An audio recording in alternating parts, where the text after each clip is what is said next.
You have thoughts on that?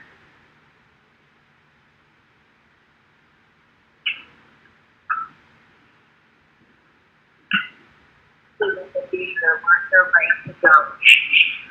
I wish they didn't have to do that one back. Can you hear me now? I can hear you, Stephen. Okay, all right, I got you.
Hey, so Casey says that there's a screen and everything in the boardroom. But would it be easier for me to just let Todd do this?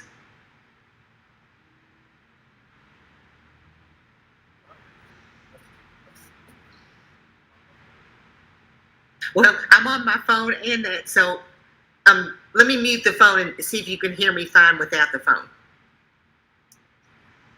Can you still hear me? Yes. Yes. Okay. All right then. Is everyone there? Because I have such a small picture I can't tell. Yes, ma'am. Everybody's here. Would be going Stephen's not going to be here tonight. Right, he's on the phone. I've got his phone number in front of me. Yeah, he's not. He's there. He's not here in person, but he's here. You want to go live on live? Kim, are you ready to go live? If you all are, actually, if Casey doesn't care to give us 30 seconds, could we say a prayer first? Sure. Thank you. So I'll pray. Dear Lord, thank you for all the blessings you give us every day. Thank you for the biggest blessing we have, which is working with our school system, working with our students and our teachers and staff, our administrators, everyone, and just let us remember that if the decisions we make are based on what's best for kids, even if everyone doesn't love them, it's the best that we can do. And so we're just looking to you for guidance to make those decisions. In Jesus' name, amen. So in case Dave hasn't told you, I have a third person contact, so 3 people away from me, but that tested positive. So in an abundance of caution, I'm not coming to the meeting tonight. Because the world I live in, I'm completely paranoid, and I'm not at all afraid to tell you that. So to protect everyone, I'm staying in my office. So if Casey's ready to turn on the speaker and the TV, we're good to go.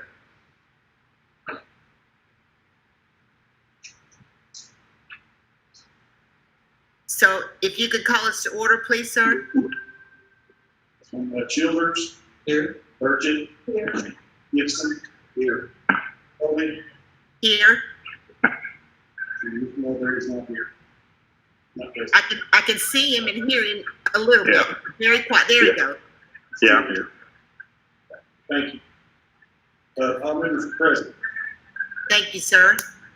So we will have to approve the agenda, even though there's only one discussion item. If we could have a motion. Second. So motion by Carseal and second by Todd. I think. All those in favor, please say aye. Aye. Aye. Motion carries, sir.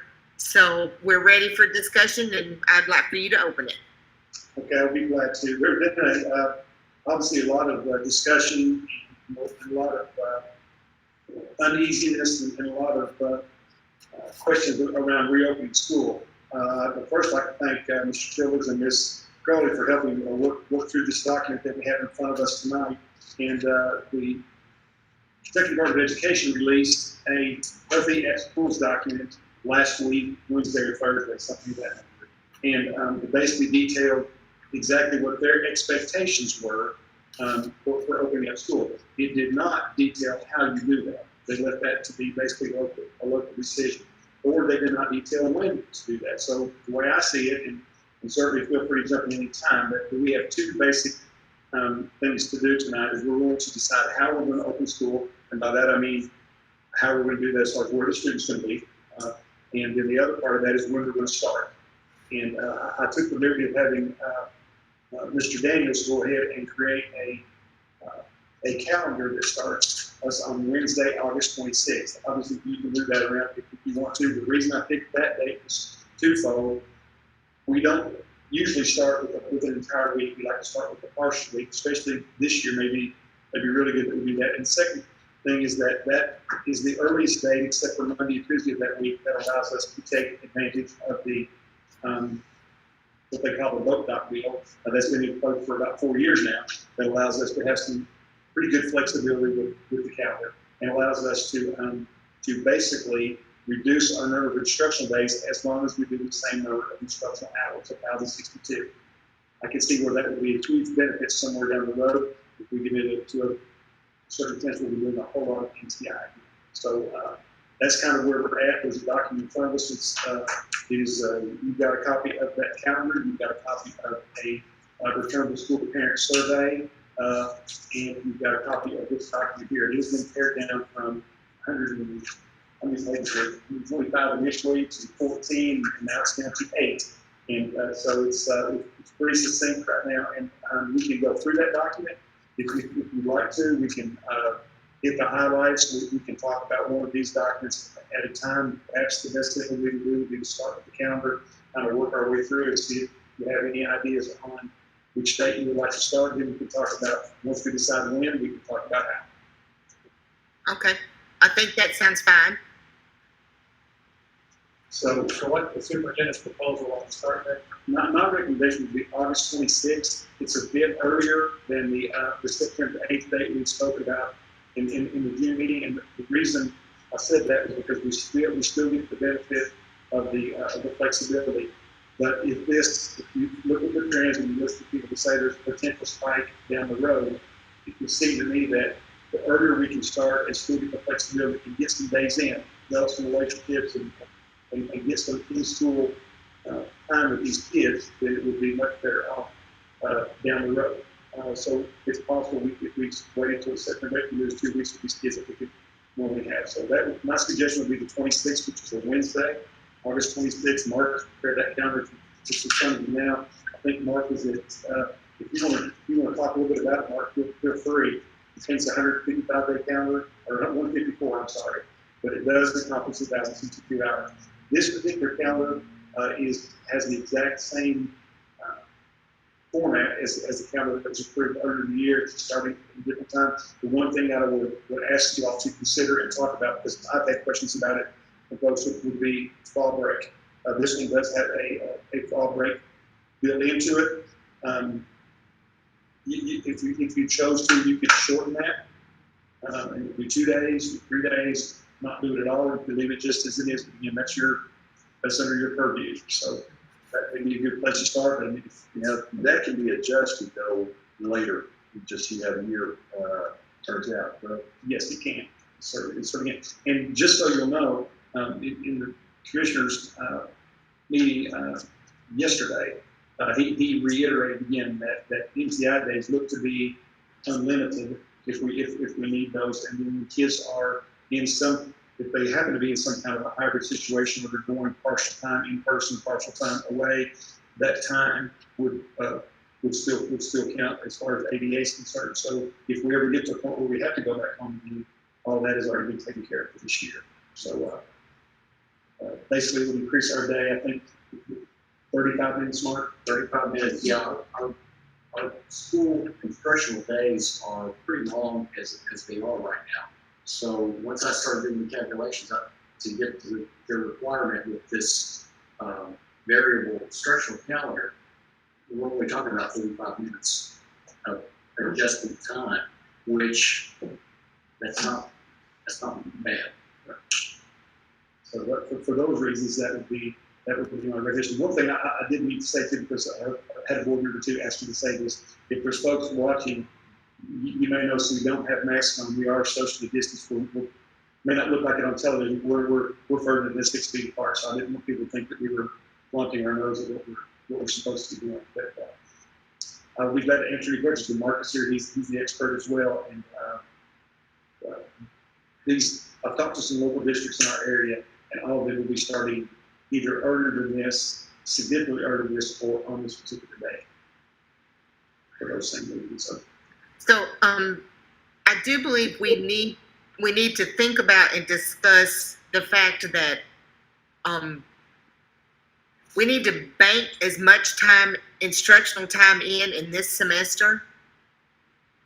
Generally speaking, flu season in the state of Kentucky is mid to late January before it really hits, and it gets bad in February. We know what we did last year before COVID hit. We were concerned about the elementary school because they were way down in the 80 percentile day after day in attendance because of flu. So although I'm not against a break of some point in October, I'm not certain we ought to schedule a 5-day break, because I think the entire world will then go and schedule a vacation. And this year, unlike any other, we are going to have to tell people up front, no questions asked, you are going to have to be flexible. We are all going to have to be flexible. So if you want to schedule Thursday, Friday, I think that's fine, but I would not want to schedule the whole week. I think we need to bank all the instructional time with these children we can in the first semester, because the likelihood of having to go to hybrid or even complete virtual in the second semester is very high. Kim, I was wondering if we could maybe do essentially what you're saying, but kind of make it a hybrid, kind of like we do later in the year where we've got MU for makeup days. It's kind of the flexibility. If we can use some kind of terminology there that those days are kind of flex days for us, that if we're able to take a break, we will. But maybe don't put it down as a definite fall break. We just have to wait and see. I can foresee a situation, everything's changing, and perhaps, we have a couple of weeks where the governor says we have to be out of school, and then we're able to go back on that date, and that would be a shame if that day is already in there as a fall break, and like Kim says, everybody's kind of vacation. So I agree, flexibility would be good. Maybe that break would be okay, but I don't know that we need to put it in there specifically as it is right now, because I think people will plan for a break. Yeah, I think there are, and we're pretty much used to this. There are a lot of families that have already, which, they do have the EO or EHO, educational enhancement opportunity that they can take advantage of. If they're going to Disney, and if Disney's open. But if you look at the calendar, though, the front is actually pretty loaded. It's front loaded, and that was one of the recommendations from the state. All professional development, and that's to get ready for those families that are going to opt out to do a virtual program. But I think, and unless I messed up on my math here, we're looking at about 85 instructional days as is. If we did that with the fall break, that would take it up to 90. Then you're looking at 69 days in the winter, spring semester. So that would add at least 5 extra days to that fall semester.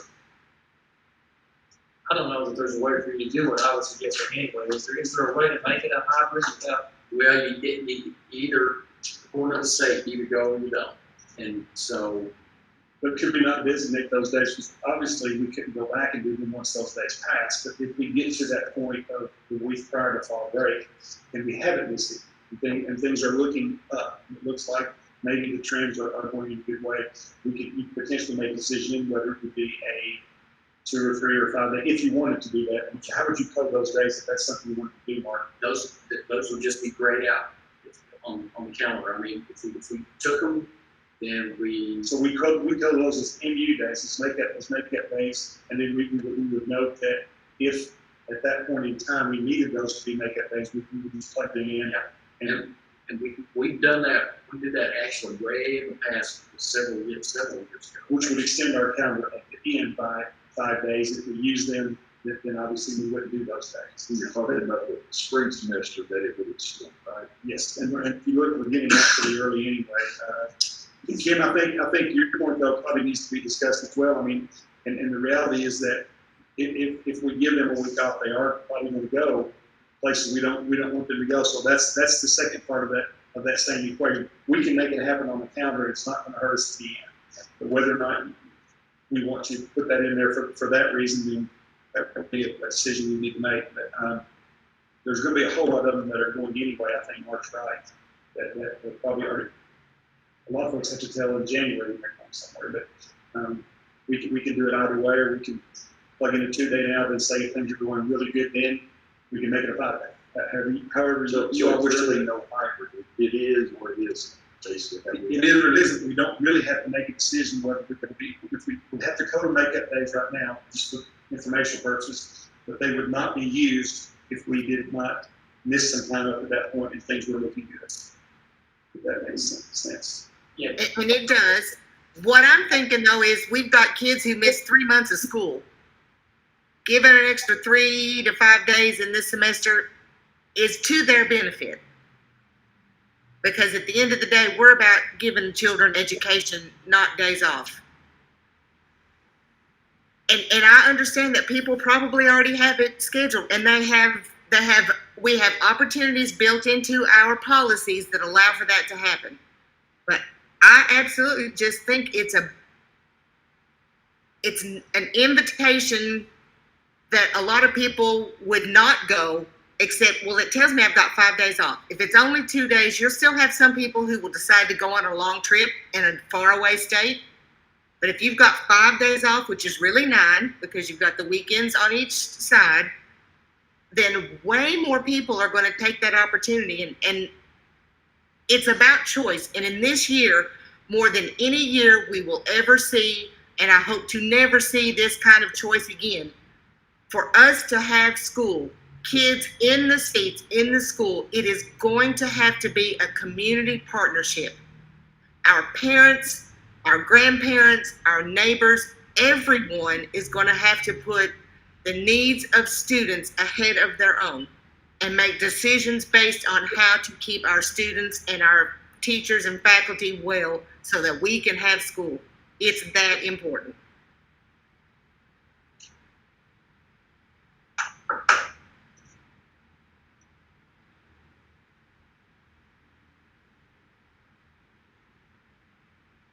So I think the question is, could we do that? Or what could we do? We basically do whatever we need to do, but up to that point, we need to make that decision. So I certainly see that point, Ms. Crowley, and I see the point that some folks have already done some things, but regardless of what our calendar is, those folks have already done it anyway. So we could reach some sort of compromise, if you want to use that word, and do a Thursday, Friday. We'll make the whole thing out of whatever this group's desire is, because at the end of the day, this is the important decision. I can tell you what my thought would be, but that's, I don't know what. Well, what's your my suggestion would be that we do a Thursday, Friday. I think for the reasons Kim talked about, and I think also that we've been out of school for such a long time, and there's a really good possibility we all agree around the table there's going to be a chance that we miss some more unscheduled days in the past. I would feel very comfortable with a Thursday, Friday, knowing that if things are going perfect, what I would ask Mark to do is make that Thursday, Friday makeup days, and so we would have the same option that we wanted to do a moment ago, that if we miss 2 or 3 weeks prior to, then we don't take that Thursday, Friday. That would be, so we only take the Thursday, Friday, things are going really well at that point, and if not, we just stay in school. I think that's what I would think. Yes, sir. So for the vision, like the 80, those 2 days that would take us up to 88 days that we would get. Hopefully, if we can go straight through like that, it'll give us 88 days of instruction that first semester to front load. 88 of the 153. So yeah, where we're at. 154. I've said 80 except for that. So that would be what I would think might work and accomplish what we want to do. Because here's the thing: we all know sitting here that if we if we miss 2 weeks prior to that fall break date, we're not gonna wanna take fall break, just what you said, the governor would put us out and reach right back in, and that would be a time when we would have to call a hastily called meeting together to change it down. Would that change your instructional days if we do that? Would you want to change any of that or just leave it a little bit unbalanced? I tend to agree with trying to front load as much as possible for that because we don't know what that second semester is going to be like. It's, No, I understand how you designate the grading periods and the trimesters. You change those dates any based on the numbers we're doing. Adjust when the end of the 9 weeks is, and push the semester to the Christmas anyway. They adjust the first 9 weeks and first try a little bit, right? yeah, I mean, I go back through and just kind of add it up, and then it's going to be off this year, no matter how we do it, just with the expectations of what if. But if we're doing 3 more days in that first semester, it could change the end of the first 9 weeks and the end of the first trimester, correct? Yeah, I didn't want to be able to take, but I just meant for approving the calendar tonight, would that be something that we would do, or does that matter? Probably doesn't matter. I don't think it would matter because those days are inside the family. The family thing, just they kind of approve when we start and we end of the correction. I wouldn't change the calendar. I wouldn't change the 9 weeks or the first try date because I think all of our students from K through 12 are going to need a little extra time to get back in gear and probably some remediation, at least in certain subjects. So I think 3 extra days for teachers to connect with students and to get them back on track, I think that's a plus, and I wouldn't change any dates. So if you do have kids that try to take that whole week during that time, and for some reason we don't have to take that, we do it Thursday, Friday. You said still they have the capability of online to keep up with. Because it's special enhancement knowledge. They would have to apply for it in advance. So that's a state. But if Casey can get us going the way we hope so, and she doesn't get backward, we would have the capability for them to sit wherever they're at and live stream their classes. I think that's what you're referring to. So that's very true. So that's a game changer for EHOs completely. They're anywhere where they can get internet access, and they're going to be able to basically see what's going on in the classroom. So we may let Casey, we'll give her a few minutes to prep her mind. We may let her do a little update on where we're at as far as those, because there have been a few changes since last time as far as what we know. So Ms. Crowley is from my suggestion, the Thursday and Friday, is that something that will be acceptable to the board? I can't make a motion, I don't think. Right.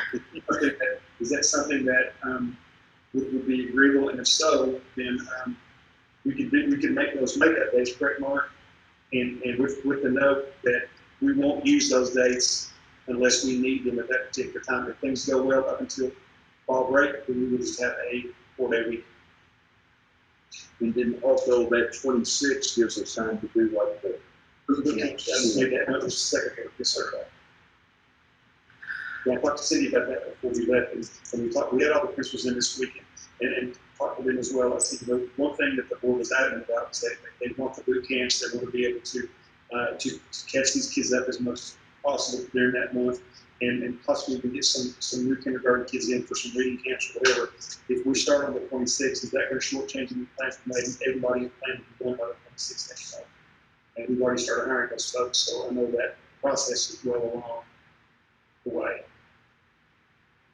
I agree with Tim. I just see to the end of the 4-week range. I really, because I think if you would say it as a fall break, there'd be more people that would take it, but otherwise would not. And I think, you know what I'm saying, it's Thursday, Friday, that's good, right? And this will be maybe the best of both worlds. If we miss a bunch of time up at that point for whatever reason, then we just won't take it. Let's say, But it's there for you. Thank you. Okay, so if I understand Mr. Cox's recommendation correctly, it to put October the 10th, October the 12th, 13th, and 14th back onto the calendar as instructional days. And then the Thursday, Friday, which was the 15th, 16th, would be grade in as makeup. And so if we are on track, we will allow those 2 days for a fall break. And if not, we will utilize those. Is that correct? Yes, ma'am, that's exactly what I said. That's what I thought. Yes, ma'am. I would second that motion, Ms. May. Okay, I will live with that one. Is there any other discussion? So then all those in favor, please say aye. Aye. Aye. So I heard 5 ayes, so I'm not going to ask for no's. So I believe that is passed unanimously, sir. Thank you.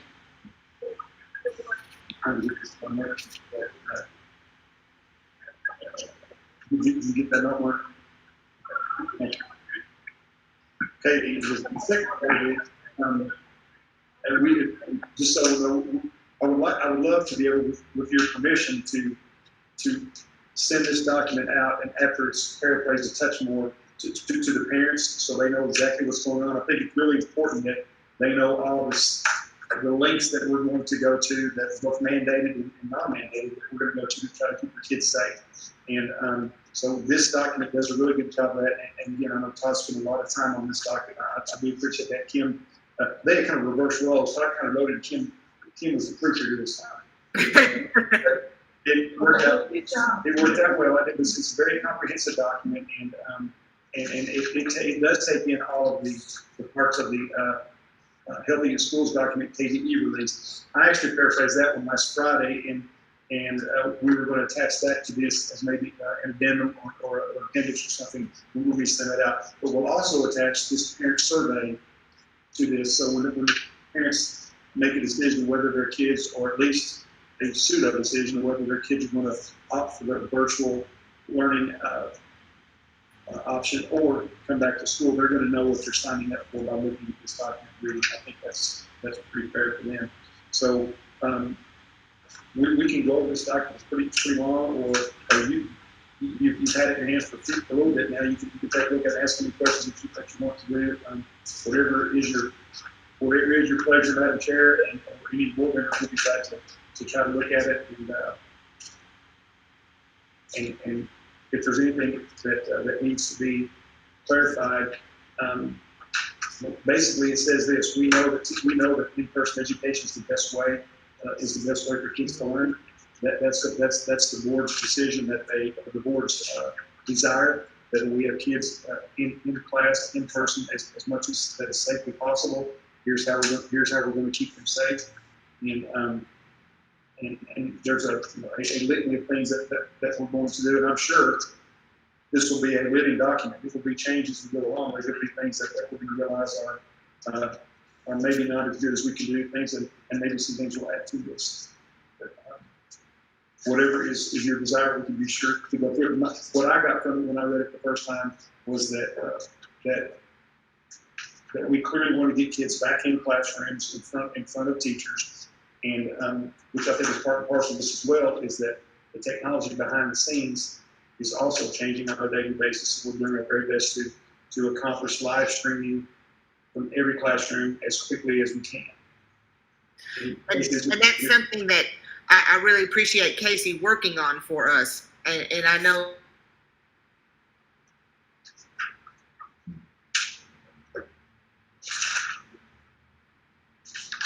She lost it. She lost it. So she left the me, so she lost her connection to her contact.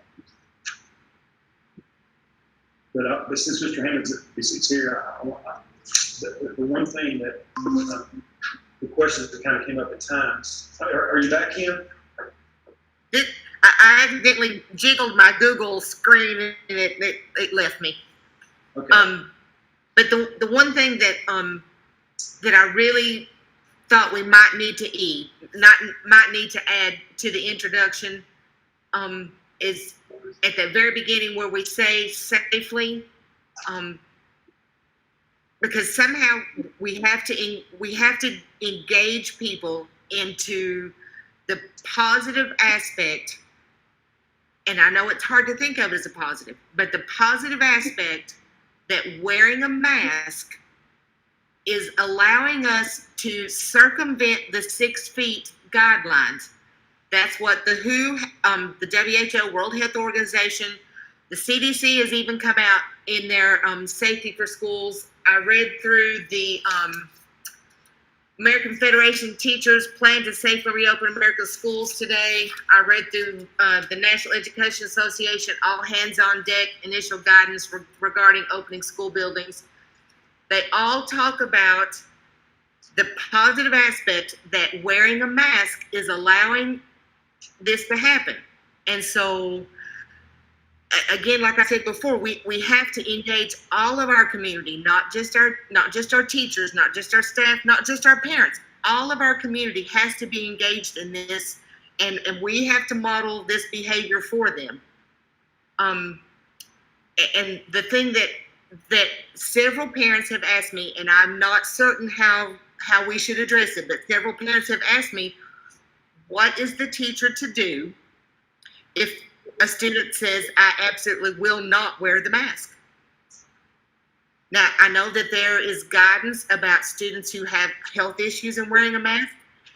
If that were my student, I would probably be concerned about them being in school. I might actually be the parent who chose virtual, especially if we can make this online streaming, in-person learning happen. And Casey, I know, is working really, really hard on that. But, you almost have to make the decision, do we say if you cannot or will not wear a mask, that in-person learning is probably not going to happen for you? Do you allow one person to not wear a mask, putting 20 other people at risk? I don't know the answer. But if you can see me on screen, I'm sitting in my office by myself in a mask, because at my work, we have taken a vow when we are in the building, other than the 20 minutes a day that I eat lunch by myself, I wear a mask. Kim, Ms. Coley, that question was asked yesterday at the commissioners, on the commissioners webcast. And Okay. after much banter back and forth, they got the KDE attorney on there. And basically what was the question was, do we need a separate set of policies or rules for this? There's going to be mention of this, and I think this document is really good and probably should be added to our student handbook so they understand, and that's something they signed for, and we can document that they read it. But what it boiled down to after 45 minutes of discussion was that's a disciplinary code infraction. What would we do if a kid wore a shirt to school that was unacceptable? What would we allow them to do that? No, we would take them to the Frisky Center. We would give them proper clothing, but then put that on, bring them back to class. If they refuse to do so, then our next step would be to remove them from the service, from the situation. That's already covered in our code of conduct, and that goes, whether it be defiance of authority or inappropriate behavior. It's covered many times, and the gentleman that's stating here, his name is Todd as well. And Todd spoke to that yesterday. He said, to me, he said, we can overthink some of these things. Not that you were, because I had the same question. So did 25 other people, and I've already asked Bob a question this week about the same kind of thing. But the consensus after that discussion was that is a code of conduct infraction that's already covered. Not specifically, but inappropriate behavior could be a litany of things, and that's basically what it be. So, and we had that discussion with our principals yesterday, and that's going to be far different than, and I think you all will agree, than an 11-year-old who continues to pick at his mask and that you're talking about somebody being completely defiant, saying I'm not going to. They would lose the opportunity to do regular school just like they would if they were refusing to abide by the dress code or abide by any other rule that we have. And that's not just my opinion. That was, again, bantered about yesterday. Mr. Hammons is here. Maybe Bob. I agree. Could I do that? I agree. Stood up by the education. Our approach. mean, yesterday was probably the best of I actually stayed on that the whole day yesterday. A lot of times you do all you can do. We were still on there at 4:37 yesterday, and the reason why, and I made a note to tell you, I'm going to share it. I spoke to your story earlier. KDE has compiled all of the questions and answers from those 9 documents that they put together that they've got from other superintendents and staff. So they've compiled it into one document. I'm going to send it to you all because it probably covers every question that we had yesterday. The presentation lasted about an hour and 15 minutes. I think it was about an hour and 45 minutes of questions, which helped me a lot more than anything. But that one was particularly covered, Kim, that you just brought up. Well, that's good because I feel like the majority, by far the majority of our students and their parents realize after last semester that being in school is way more fun than they thought it was. And so I don't want to see that hampered by any way because one or more students decide to make a different decision. So if that's already covered by the policies we have in place, then I feel good about that. That's good. I will get that question answered out too. That was for me really interesting reading that I saw. It kind of reiterated all the things that were going through my mind since this whole thing started. I'll just go ahead and ask for the update. 2 major components of us making what we want happen is the one-to-one approach we're trying to do with regard to rolling out computers and then devices, and then also how we're coming up with technology, so how we're going to be able to stream forward like we're hoping we will be able to. So what's the update on the one-to-one? And I do know the answer. I'll defer to Casey. She's going to be much more articulate than I am. We're waiting on about 200 machines, I think. We're waiting on the machines. Everybody right now is pretty backward. All of our computers are backward. But what we have in district right now, we're going to be able to be very, very close to meeting all of our student needs with what we have in district right now. Grades 4 through 12, correct? Grades 4 through 12, where it's a very small number, somewhere from 30 and 50 is all we're trying to come up with now, just to meet our students. And that's not counting what we already have before. We're trying to come up with enough to give our teachers back as well. So basically what's backward, the large bulk of those are teacher machines that we confiscated, for lack of a better word, to move down. Maybe a good point to make is how many new machines are we going to have? How far down the grade level will the new machines reach? So all of the hospital grades 9 through 12 are going to have brand new Chromebooks. We ordered 975 brand new Chromebooks for their school. That gives each grade enough for every grade plus a spare collection for each grade, so that if a student comes in and there's just gone dead or something, we have a couple of spares at the end. So that will take care of all of the hospital. And then with what we've collected from what we already had, we've gathered and we've sorted by model. We're going to start with the very newest, oldest model. Start with 8th grade. Those work our way up. Those aren't about a year old, correct? Right. Most of those are about good money. They're still in really good shape, especially since we didn't go 3 months last year or 2 months where it was. They're still almost new machines. And we've been really fortunate that we have wanted a lot of Chromebooks every year. So we have a lot of different models. We have some that range from 6 years old all the way to redneck.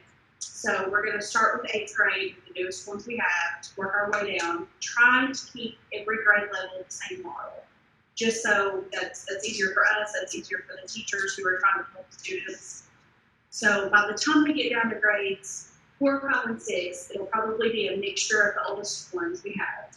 But we're very close to being able to have that number to where every student has one. Now we're just concerned about going back and getting our teachers one now. But you think by the 26th of August, we should be ready for that?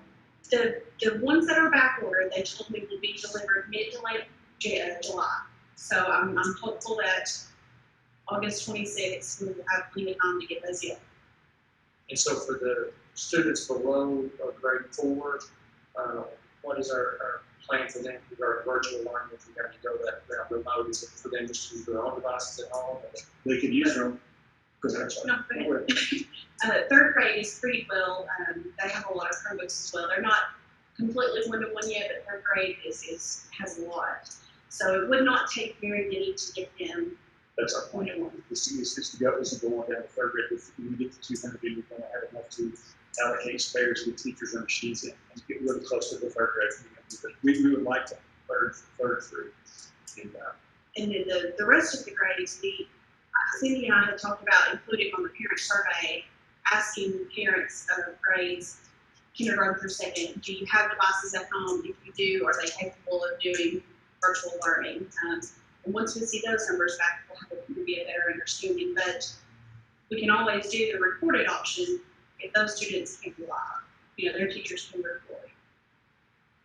Will the virtual learning be able to interface with an Apple device, or does it have to be a demo? It can. So we're going to use Google Classroom. We've decided that we're going to make the transition to Google Classroom so that we're all on the same platform and we're all teaching and helping students be on the same. So you can download the Google Classroom app to an Apple device as well. Okay, that's great. That was a big part of this because when we started this before we talked about the live stream, we'd actually had two platforms that the tech team decided to allow use. So there were some folks at the high school, and really the high school was the only one that didn't want to use Google Meet. They wanted cool. They can't hear that. They're good at that, but after realizing where we're at and what we're going to ask them to do, they were very gracious in saying we're going to go this. Now, Mark's crew is a different animal. Those folks are all they're going to stay on Schoology, which is fine. They're kind of their own entity, correct? Yeah, I mean, there are definite advantages to Schoology. I can go through that. So, but So, Casey, I have a quick question. So like right now I'm using this Chromebook that you have given me to use, but I have Google, obviously Chrome on my computer. I have it on my phone. I have a computer at home and I have it on there as well. So could I have, as long as I typed in my Corbin Independent School Google Gmail account, could I access this on any device? Absolutely. That you can access Google from anywhere you have internet connection. As long as I'll be bringing this back then because I don't need to keep it. Okay, then the second question. So like for me to get on this meeting and for the 1,027 webinars I've done in the last 3 months, all of them have been by invitation. So when I accept the invitation, I can go into the meeting. Infinite Campus, I got on there. I like to never figure out how because I hadn't been on there in a while. And I was amazed that I could still use my password. Don't tell Sandra, I'm probably not supposed to be able to. But it looks to have a classroom schedule setting, much like my Outlook email does. And it looks like if you accept your schedule that it takes you into that classroom. So I'm thinking from attendance purposes for those parents who may decide to choose virtual from day one, which is perfectly fine. If the teacher sends them a classroom schedule invite, once they accept that, they would be logged into their classroom and it would be easy to count ADA because it's through Infinite Campus. Am I crazy or would that work? Well, Infinite Campus has their own version of a learning management platform, which they just rolled out. And that is probably part of it. It's probably a new feature, part of the campus learning. I myself have not logged into it much, but I think Mark has. But that is also part of Google Classroom. You have the same kind of setup in a Google Classroom. When a teacher makes their classroom, they can put an invitation link at the top of it. And then when a student joins that class, they don't have to go back and look for that invitation every week. Every time they join the Google Classroom, they can just click the top link and it will take them to their newest Google Meet. So that will make it easy for us to know the students are there. Correct, yes. But I think we can accomplish the same thing. I think all three platforms, we can accomplish the same thing. I think the reason that Google was picked was just because more of our teachers are more familiar with Google. Yeah, and I'm perfectly fine with it. I'm just trying to make it easy for the teacher and easy for the student and easy for us because we want to know they're there. We want to make sure we're reaching people. So that sounds great. Right. We did the virtual meeting that Cindy has put together, the team. We did a test call and we tried all of this stuff out. Mr. Cox and Mr. Childers was on that call, and we used a Google Classroom that Sarah Watkins built, and it was very simple. Once you downloaded the Classroom app, you could just click on the link at the top, and it would take you to the very minuscule Meet, and then the teacher could see who had joined and who had not. Great. We surveyed the teachers as well. We sent a survey out asking, what are you most comfortable with? What platform do you use the most? And when we got those results back, I think it was 90% of our teachers had been familiar with Google, preferred Google, and we had a small percentage on Schoology. So when we talked about this, one of the things that a lot of those teachers said was, I would like to have consistency so that when my students go from third block using Google Classroom to second block, that teacher uses Schoology, it's harder to be able to tell them how to get to things if that teacher is familiar with both platforms. So I absolutely believe that making a choice was the right way. That was a good decision. I think Schoology, from what I've seen, is maybe quote unquote Cadillac version. There may be some bells and whistles that they have that Google doesn't have, but because the reasons Casey shared, we're along that learning continuum with our teachers. We're much further ahead there. Yes, sir. I was just going to say, since we've already purchased Schoology for the high school anyway, so in relation to Schoology, as opposed to Google, Schoology is a learning management system that prepares students for Blackboard and all the college programs that they are going to have to encounter. And most high schools right now are introducing a requirement for doing a learning management system that gets them ready for that. So that's a vital piece of information. I would agree with that as well. I guess the issue, and they talked to me about it as well. My thought was with the time frame that we're on, if we're 3/4 of the road down with Google and we're 1/4 of the road down with Schoology at this particular time, maybe that's what we should do. But Schoology also is, we pay for Schoology and Google's free, correct? Correct. So that is a factor as well. And I'm certainly not slamming either one. I don't know enough about either one to make a legitimate argument. I do know, even myself, who's not a technical person, so to speak, was able to pick up on the Google very quickly. And Marcus shared with me a lot on Schoology, and there's a lot of good things that it does. I think just for this year, for this time, probably that was it. Getting to one platform. The argument that I had has not been brought up yet. Not argument. The comment I had from parents was that they didn't like different platforms in the same household. If the fourth graders on this and the seniors on this, and they're having to help both, they've got to learn two platforms. The parent, that is. So that was kind of the main argument that I had with it at the time. If you came and told me that everybody was 90% Schoology, right. I would have been on that. I think both platforms offer really, like you said, both platforms offer exactly what we're trying to accomplish. I think we're just trying to make things as easy as possible for the teachers and the students both, since we're going to kind of hand them a device this year. We want them to kind of be able to pick it up easily. And since they're getting their Chromebook and Google is all built into it, a lot of the teachers that we surveyed, that was a lot of their responses were they wanted consistency, they wanted one platform. So if we can do that to help the teachers make it a little bit easier. Let me get to the next question, in case you don't mind, because I forget.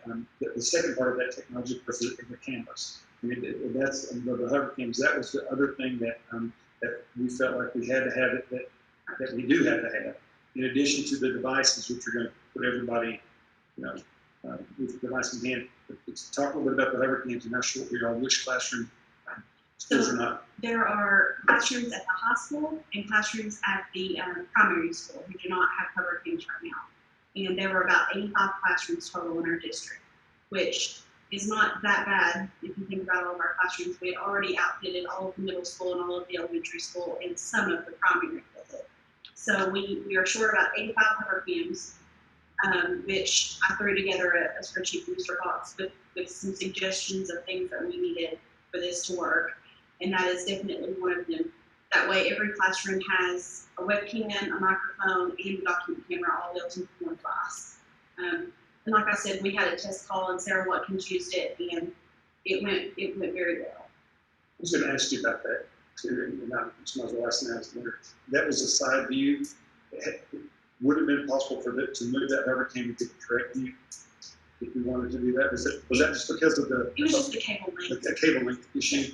And plus, I put it on her desk because if you do have a math teacher who wants to put something under it at their desk and work a problem out, Still use the document. right? You can use that's the flexibility of having the cover cam. You can use it as a document camera, and then you can flip it up and use it as a webcam as well. You get two things out of it. So along with the document cameras and the teacher Chromebooks that we still need, I did contact the network vendor to come in and look at our network and kind of give us some pointers. It has a pretty hefty price tag to it, but it's very thorough. They come in and they check every access point, every switch package, we're getting all the bandwidth that we need. So that's something we can think about as well, just to make sure that we cover all of our bases, that our network is in tip-top shape to handle this. Who was the vendor? Integration Partners. It's the network vendor for our switches that we use. Have we ordered the cameras we need yet? I have not ordered any ones as of right now. There was also some software for recording, for teachers who want to be able to record some pre-med lessons and record some content that they can have posted in their classroom for extra help. We talked What's about the that. turnaround time on cameras in your estimation? They're in the same boat right now. They're in back order. He thinks late So July. how do we do it? Probably. Yeah, we think other Here. districts are doing something. We can go on that tomorrow. And then we probably kind of covered this, but just to make sure I understand. Assuming we get the cameras and the devices all ready to go, will it all work? That's the big thing. That's why we try to do that. And I don't know the numbers, so I can't connect to the number yet, but we need them to tell us that when all 150, 175 teachers are on this, your stuff's going to work, and it won't because of this. Switches I or will say that access points for it. in our test call, everything went really smooth. I think everybody had pretty good feedback on the way it looked. But there are going to be things that we're not going to be able to fix, depending on the students' internet connection at home. Their quality is what they're seeing may differ. We're not going to be able to change that due to their internet connection at home. But our network, I think we've never had that much live streaming going on at once. And we did one test, but I would feel better if we did multiple tests with more people, more teachers, maybe even on opening day, if everybody went to our classrooms and the test. Things like that, I think we still need to do. And I would like to get the network analysis just to make sure that there's no spots that need access points added, or maybe we're dropping coverage in the auditorium or the gym. But I don't see why. I'm hopeful that it's going to work. I mean, I've never had that much What kind of at once. time frame on the vendor to come here to check all that out? What does he kind of? They said that they can have a team down here within a couple of weeks whenever we decide if we need to do that or not. So Would you have to have all the equipment in before they do the check? but they will actually, they'll come in and tell us if they think that we need to add some equipment. If they say, well, you really need one access point in every single classroom, because right now we don't have one access point in every single classroom. Maybe that's something they say will help carry a load of 25 Chromebooks per classroom or something like that. They'll give us a list at the end of it and say, this is the equipment we recommend you put in. So there's going to be some time there where we'll take them to do their part, and then we'll have to order if they say we need to order. But the thing that I hadn't thought about, so just until you said that right then, is that not every classroom, in fact, most classrooms will not be using 25 cameras at the same time. If I've got all my kids in my class, then I'm going to be doing regular instruction. I'm going to be doing over-shoulder instruction. I'm going to be teaching classes I normally would. It may include a 10-minute lesson to go look up C-SPAN and see what happened last night in the debate or something of that nature. But really, our main concern is going to be getting it out to the folks who are home. It may be a much smaller number as long as we're in person, but also is getting it archived. I really liked the ease at which it archived the lessons. It was, you click a button, and especially the biggest part about it is that it's really buttons with other medical stuff. And hopefully we get into a situation where our teachers kind of default to making their lessons kind of like a blended learning, where it's not just either in-person lecturing or live. Maybe it's a mixture of both, to where they're putting that stuff online anyway, even if all 25 kids are in the room. That way, if they need they can go back and look at it. And especially since they're going to have a Chromebook there with them in classrooms, having the hybrid model, the blended learning, whatever, having that function, we definitely want them to be able to use it if they're going to. Mark has preached this sermon for years now. And, I remember we went to Inocal 5 years ago, and they didn't mention a pandemic, but they mentioned there's going to be a point in time in the next few years that we're going to have to miss a substantial amount of time in school for whatever. I thought, in my mind, they were talking about some kind of a technology issue where we just couldn't operate for that reason, but the electrical grid or whatever it may be. But that's not the way it turned out. But they were clairvoyant with what they said. I wish we generally know in, but we're probably in as good a shape as anybody now. I talked to a lot of folks, other superintendents, and I'll be honest, nobody that I know is really watching. Or we need to get those devices over as far as the family. The devices were, we got to get the cameras. So I didn't know they weren't. Yeah, we got to get that done. And, we can talk more about that vendor as far as.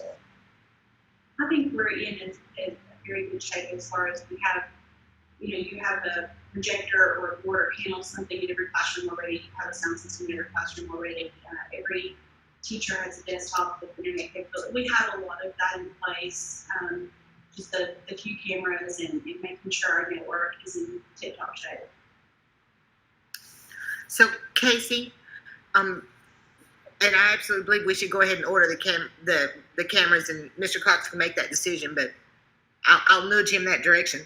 But so we all know that lots of people are probably going to be ordering this same type of equipment all at the same time, and we're going to probably not get ours at the time we really want them. Is it possible to use anything else like a video on an iPhone or an Android until we get those document cameras? Yes, there are things we can do in the meantime. There are older document cameras that you don't have the flip up capability and the microphone built in, but we can make do until we get what we need with our older document cameras and the traditional webcams, headsets, stuff like that. Can you use the teacher Chromebooks? They could even use their teacher Chromebook and set it, on a desk facing them with the camera. It's just a little clunkier to carry around. So we can definitely make do in that. And even if we have to order some more wireless access points for our Wi-Fi, for our network, we can still, do a lot of recording of the lessons and uploading it if the live, isn't great at first. So we can definitely do some things in the meantime. Okay. And again, it's hope. We're still hoping that we're going to have a period of time from the time we start, a month or 2 or 3 before we actually have to utilize all of it full board. I mean, before everybody, and maybe we won't get to a point where everybody has to go home for any length of time, but we want to be prepared if we can. So, But if you just have one student from each class that does virtual learning, you need a document camera in the classroom. right, exactly. I mean, you might not need the devices, for everybody, like you say, but you'll need that document. But that's what I said. My point is that if we can get by with the teacher using their Chromebook or overtime for a while, before we have to go 100% for everybody. hopefully we'll have some time. We don't know how much, but we want to get it done as quick as we can. I was really encouraged the other day with the test run. As far as just being able to, I could understand what really even with your mask on. Of course, Sarah's got a nice big teacher voice, but to me, it was a million times better than what I thought it would be. So I was very pleased. I appreciate that. Well, Bobsha, I did one question that and you and I talked a little bit about that, if you would just elaborate. What issues do you think we need to be aware of as far as confidentiality is concerned? With the cameras, you don't need to be able to see a student. Okay. And you should not be calling any names out to students' names out. Is it okay if Billy answers this question for me? Or long as not, it's not because if Billy can't do it, I'd just say don't. Because you're violating not only the state confidentiality, but the federal confidential school record statute. So that would also mean no kids coming to the board to work problems. That's exactly right. That would be on cameras. That's correct. That's correct. You know, in our court system, a lot of the judges will have spot blocks that Yeah. something and you can't hear. That's what I told you. There's some way you can just. We've got those on the end here. Well, that's what I was thinking. You would think the teachers would get it at certain times. That is true, right, Casey? She can mute herself, but she has to be within. She would, if she's up at the board teaching and she needed, hear her, and needed to mute, then we just have to walk over to the computer and hit mute button. And remember to do that. It's just Yeah. It's just going to be. So if we can mute just their name, Yeah. we're fine. It's just showing. It's showing them or identifying them. You need to identify information. Just prohibit it.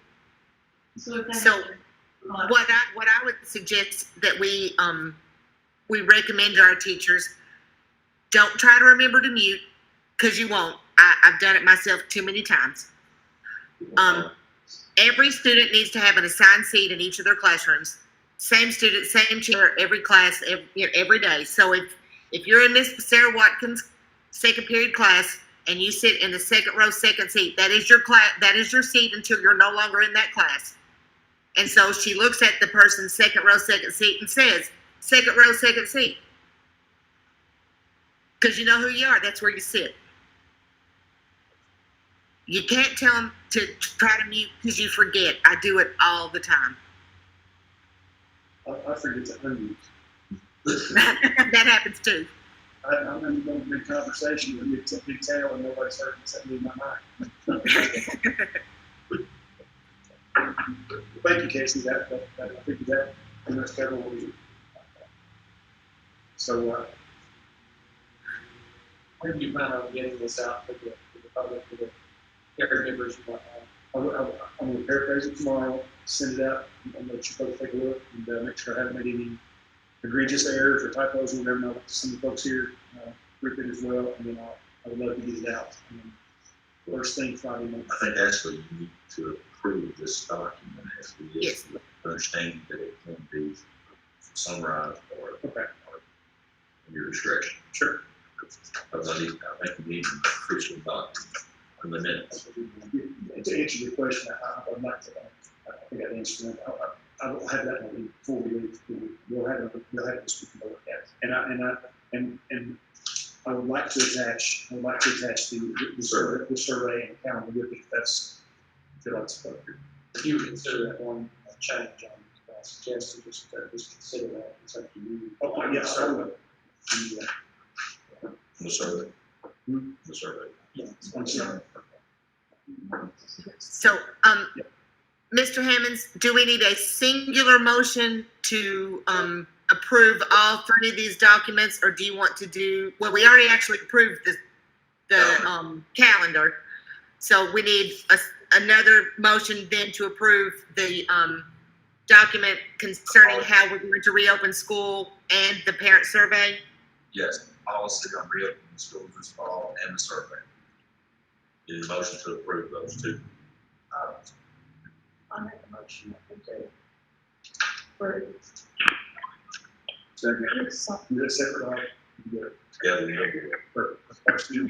So Cartfield made the motion and Keith seconded. Was that correct? Correct. Is there any other discussion? All those in favor then, please say aye. Aye. You had 5 ayes, sir, so I'll not ask for a no.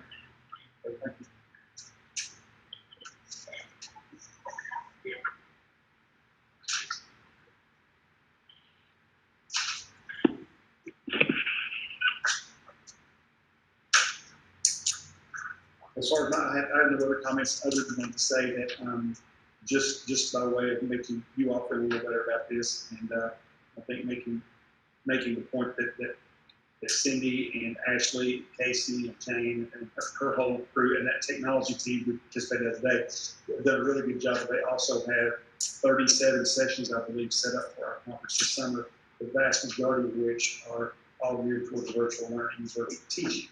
So our folks are going to be really much better at the way we're doing things than we were last year, and I feel really good about that. We've still got to make a decision on our opening day as far as whether the gentleman we had booked can be here or not. It would be he's a technology guy. He's the foremost expert in teaching kids in poverty, probably in the country, and he's willing to do that at a last time we talked, a reduced rate virtually as opposed to coming down. So we're still looking at that, so we'll get all that information out, but that was really all I have.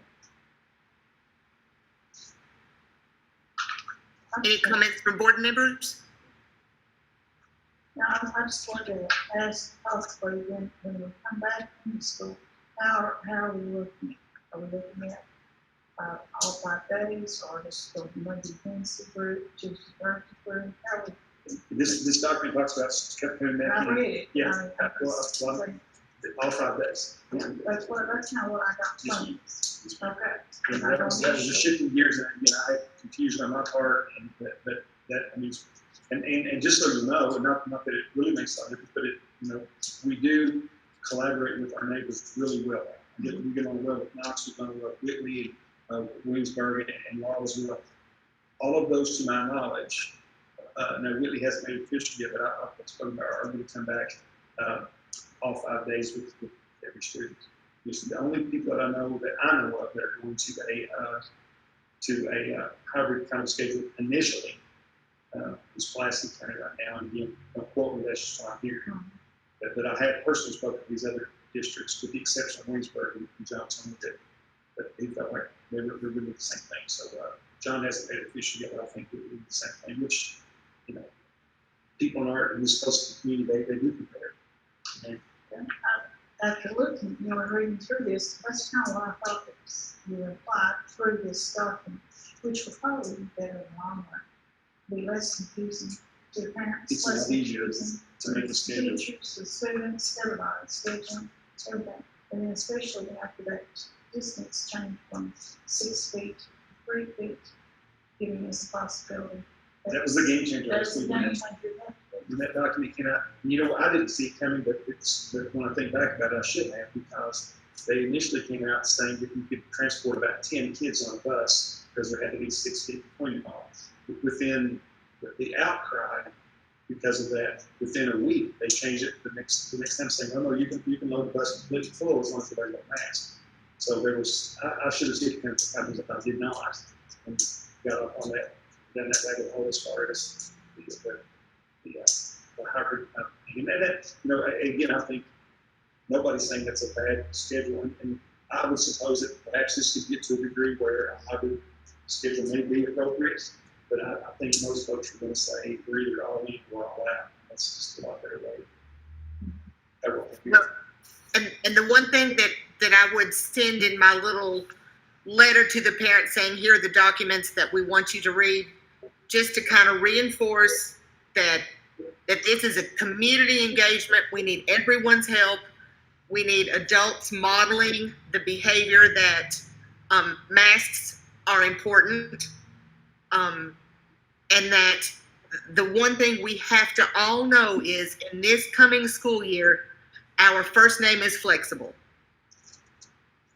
Because at any given time, just like what happened last year, we can get a call on Friday that says, you're not going to be here next week, and we'll let you know when you can come back. but we are light years ahead of where we were in March. And that's through a lot of hard work on all of our faculty and staff on all of their behalf. And so I just really want to make sure they know how much that we appreciate that. Well, I'm sorry, I was just going to make the comment that, like Todd mentioned, needs to be in her handbook, student handbook. And maybe when you send this out, the comment is already included, but it will be part of the student handbook. That way they'll know when they check here, they'll know that this applies, you know. That's the suggestion. It may be, Todd, I spoke to somebody yesterday or today that suggested maybe on the survey that we list the criteria for changing from all virtual to in person, and how are we going to handle that if the kid says, hey, I don't want to do this anymore, I want to go here. Well, what we talked about in the principals meeting, and that probably it will be added to this, is that the student will be able to change one time from virtual to outside of other than the end of grade period. So you can change any time within the grade period. First 9 weeks, second 9 weeks, third 9 weeks, you can change from virtual or otherwise. But if the kid gets into a situation where they're anxious for whatever reason, then they would be able to do that one time outside of the grading period. We just don't want kids coming back and forth. I can see that would be a problem. Yeah, for teaching. And then the other thing, there also needs to be some language on there somewhere. I thought it needed here that the principal is going to have discretion to make those moves based on certain factors. It could be maybe someone in their household gets sick, and then that kid doesn't need to be here. And they've already used it one time. We will not going to say, you got staff, obviously. So we'll have legal purposes and discretion to do that as well. And I mean that's what we're going to be different stuff. Just like students getting on the school bus, and I'm talking about here, having masks be provided by the classroom, in case they're not provided at home. What if a student comes to get on the school bus? Kim and I talked about that today. You have to Have some extras. you have to have some extras. Tom Greer's done a good job. He's located a place right now that we can buy those very reasonably. We started out with the first set we bought were almost $1 a piece. The type of mask function up there. These masks, but we've got a place where we can get those much cheaper than that now. So we've already ordered 5,000 that we've taken out to the schools for visitors coming in the summer and staff at that point. But one thing we did, and I'll be quiet, this one thing that I thought was really common sense that came out of that question and answer session yesterday. We were talking about taking temperatures. It states that the kid has to take their temperature at the point of entry into the school. So one of the West said, we're going to end up with a big line at the door because it takes a couple seconds to do that. Sometimes we do it here every morning, we take our own temperature. Sometimes it doesn't reset correctly, and all that kind of thing. So they said the suggestion was, and I think it's great. The kids get their temperature taken as they get off the bus. Then they go straight into the building. Otherwise, they sit there on the bus with the bus driver and maybe until the person taking the temperatures allows them. So it may take a few minutes to get off the bus, but at least they're in out of the rain or out of the cold, and you can kind of control that hurt. This is what you did not want to do is have a bunch of kids lined up shoulder to shoulder out of that temperature. And Dave, after you told me about that, I thought that was a great idea. And then I thought, well, what about all the parent drop-offs? Why don't we just stand there at the car and zap them right there? And then if they've got a temp, you can say, okay, Mom, you're going to have to take them back home. I don't think that'd be the same as the bus. I think that's a great idea. We could absolutely. The problem is we need to talk to our principals about that. The other problem, though, is going to be, to me, the biggest problem is going to be the kids who are at the bus stop that have a temperature, and you take them back home and they're not there. That's where it gets into have. You have to have an isolated room. You can't more than one kid in that room. And what if you're waiting at the bus stop and what's the bus driver do? Parents are gone. Yeah, that's right. Because what they're saying is the parents, by putting them on the bus, allowing us, they're testing what their temperature's under 0.4. We're not checking them on the bus. They're not actually checking until they get to the point of entry into the school. So that's, and then you always think of high school because you drive. A good number of them aren't taking their temperature for the money. Well, I say a lot of parents don't have mom. Seriously. So we're checking with the door. If we can streamline that, that's going to be really, really good. But, I thought that was a great idea. I didn't thought about it. Our principals are really good at that stuff. We're streamlining. We had all the traffic problems at this school. Every time we go to new school, we had terrible traffic problems for about a week, and then they figure it out. And we really well. Just to follow up on something you said, just a suggestion.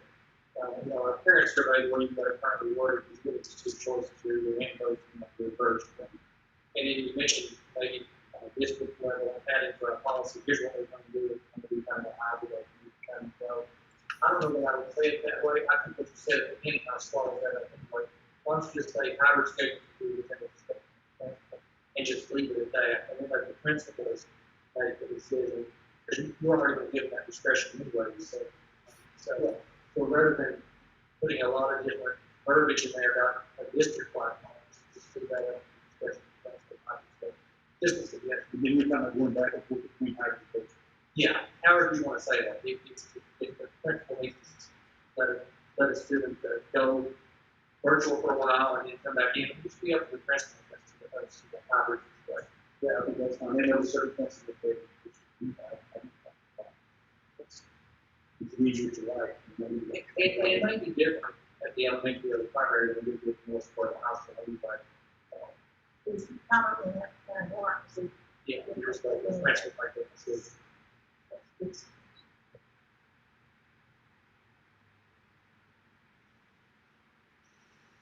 Anything else, Kim? I was just getting ready to ask the same question. Does anybody else have any other questions? I feel like Mr. Cox and his whole team and all the principals have really done a yeoman's amount of work getting to this point, and they're still working because it is a living document, and it will have some changes as we go through. But I feel like making the decision now rather than later in the month of July, telling everybody this is the plan, this is what we need you to do, this is your part, gives them some heads up and really kind of tells everybody that we want to have school. I agree. Appreciate Casey coming. Just so you know, she's been on vacation that day. We kind of threw this together after she already had some vacation planned, but she set it all up for us, so we're appreciative of her doing that. And thank you for finding a vendor that will come and check everything out for us, Casey. That's a great job. Thank you. So if no one else has any comments, we would entertain a motion for adjourn. Okay. So motion by Stephen Garcia seconded. and Carcel seconded. All those in favor, please say aye. Aye. We have 5 ayes, sir. Thank you very much. Steve, be careful. All right, Thank you very much. Thank you, Mr. Hammonds, for coming this evening. Operator.